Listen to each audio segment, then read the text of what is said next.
On August 1st, Clint Jones published his new challenge called Rampage Rally. It's a 3D render challenge where you have to make sort of like a vehicle jumping a death-defying stunt, and there was a template and you just have your own take on it.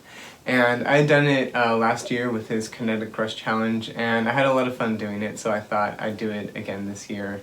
I was actually planning on making an entire video going day by day, my process of doing the render, but I ended up changing my mind about a few things about how I wanted the render to look, and it was just too much work to have to do a video while working on the challenge. So I scrapped that, and we're just going to do this a little more laid back, me describing my process on how I made it.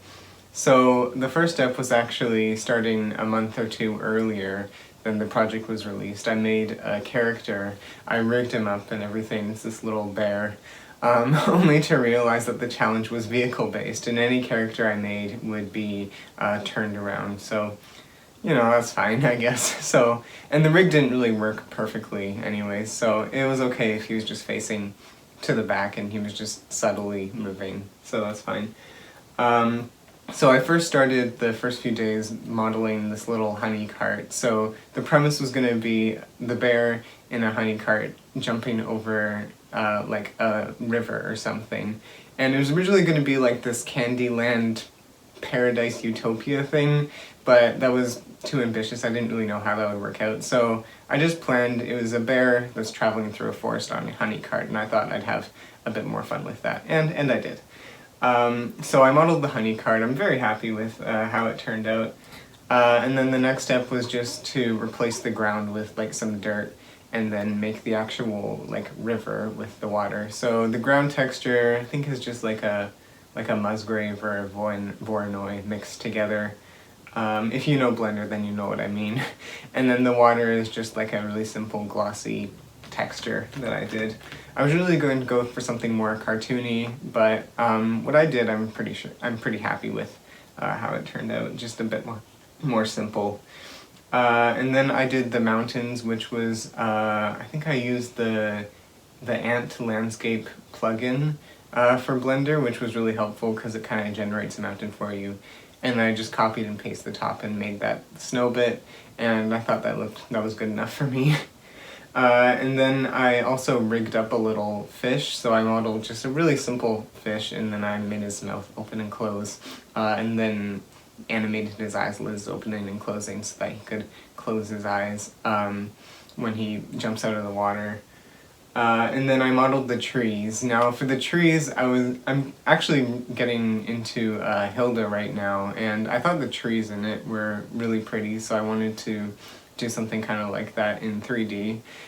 Basically just like a cube with a subsurf modifier. I make it into a cone and then use sculpting to make it kind of drip off like a melty ice cream kind of.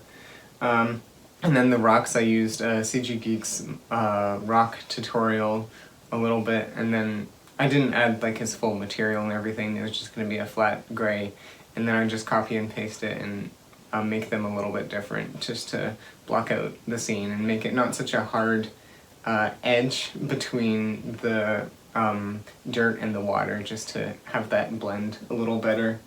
And then the logs was just, I don't know, it's pretty simple. It's just like a cylinder, and then you make the inside inset, and then you add grooves in with sculpting, and that actually turned out pretty good. I'm really happy with the logs. I might use them in something else.